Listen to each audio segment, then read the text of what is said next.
Breathe, baby. They told us it was ATRT.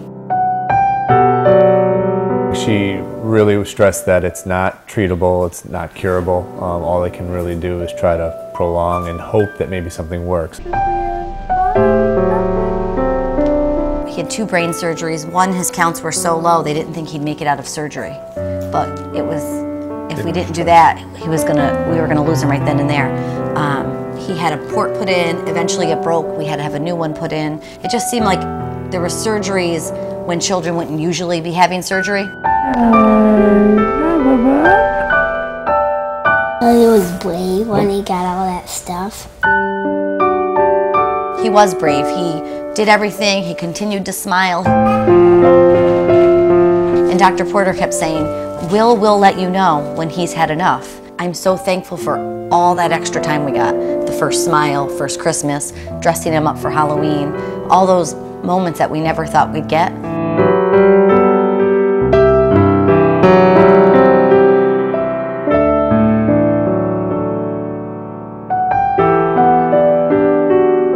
Saying goodbye is never an easy thing, but I am able to do it knowing that today is a time for celebration. We celebrate because you are finally at peace, free from a body that failed to match the strength of the heart and soul that lay within.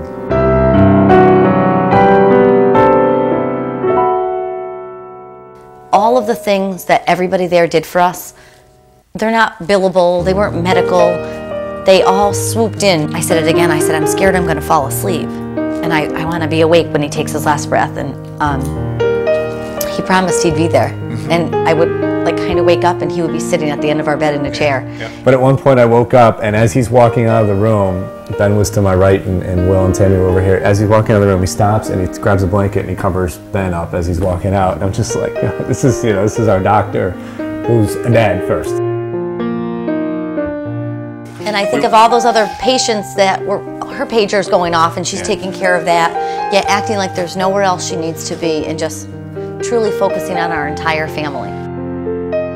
Pretty much put 2 twin beds together, I don't know how it was comfortable, and had a king bed in the center of a double bedroom, and that allowed enough room for everybody to jump in, jump out, do whatever they needed to do to be with Will. We got to the pad and like this, the helicopter. And then what else did Jim do with you when you were coming back down the stairs? What did he let you do? Ran up and down the stairs. How many times?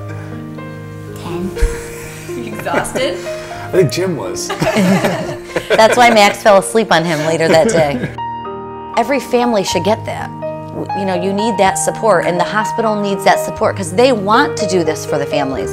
They don't want to walk away and go everywhere else, but every patient is just as important to them, so they need to be in every room at the same time giving the same amount of support, and there's not enough people. The cure is attempted, and then it fails or it stops working.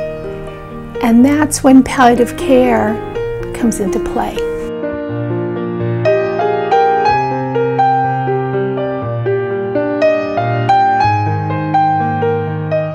So it's that balance of treatment and the medicine, and then also living life to the fullest with the time that you have.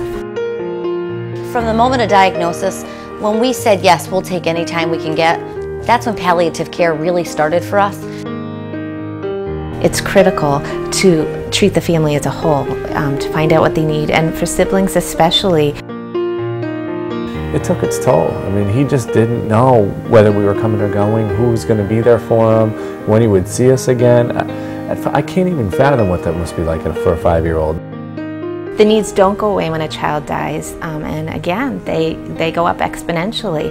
And the hard thing about that is that the families aren't here in the hospital then. Well, what do you say? You say, I wonder what Will's doing In heaven. What do you miss about Will? Playing with him. Playing games. Holding him. Kissing him. We're trying to raise money for other kids. We can raise enough money. We can support more people like Felicia at Albany Med, who whose sole purpose is to work with not just the children as they're dying, but with the entire family, and afterwards show up at your house, knock on your door. As we go forward with one of the dreams that they have for the Will Foundation income would be to hopefully contribute funding to help reserve space in the new hospital tower or in renovated space that's here already. I picture it, all the medical equipment needs to be in there, but behind closed doors, so you don't walk in and see the breathing tubes and the oxygen machine. You don't need all that sticking out. Your mom and I talked today about how our life was on a path, and now we're going on a different path in a different direction. This is what life has given us, and we're at peace with that. The things that go on in the Children's Hospital are amazing, and they truly are miracles. But they're not funded through traditional reimbursement mechanisms.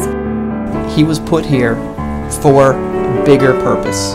And as sad and unfortunate as the situation was, I know that something huge is becoming evident from that little boy.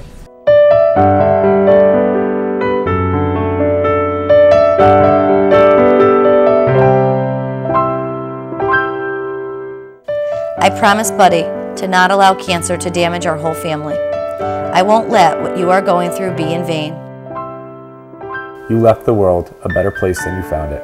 I can only hope in my long life to accomplish a small fraction of what you did in your short life. I am so proud of you, my little friend. Be brave, be strong. We will always love and never forget you.